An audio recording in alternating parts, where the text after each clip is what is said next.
আসসালামু আলাইকুম। এত টেস্টি ঝুরি কাঁচা আমের আচার একদম রোদে শুকানোর ঝামেলা ছাড়াই আজ আমি বানাচ্ছি এমন একটা কাঁচা আমের ঝুরি আচার যা দেখলে জিভে জল চলে আসবে। গন্ধে, মশলায়, টেক্সচারে একদম পারফেক্ট। একবার মুখে দিলেই বুঝবেন। তাহলে চলুন শুরু করি। প্রথমে 4টা বড় সাইজের আম নিয়েছি।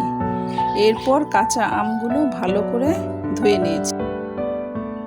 তারপর পিলার দিয়ে ঝুরি ঝুরি করে আমগুলো কেটে নিয়েছি।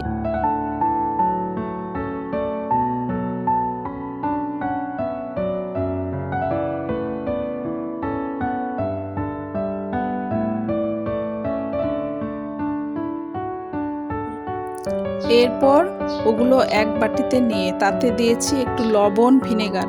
এবার ওটা ভালো করে মিশিয়ে কিছুক্ষণ রেখে দিয়েছি।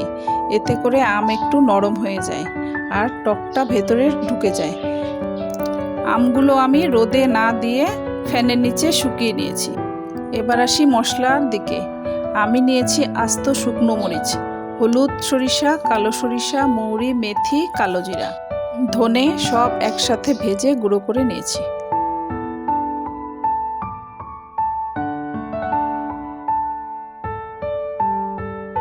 এরপর আমগুলোর মধ্যে দিয়ে দিলাম আস্ত কাঁচামরিচ।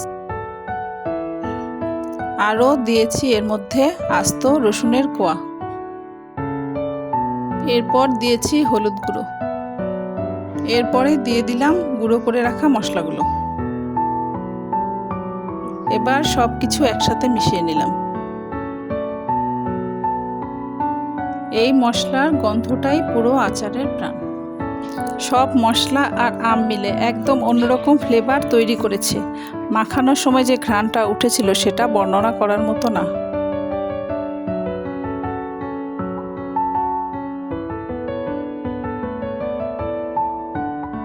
সব কিছু ভালো করে মাখানো হয়ে গেলে ওই মাখানো আচারটা কাচের বয়ামে ভরে নিলাম।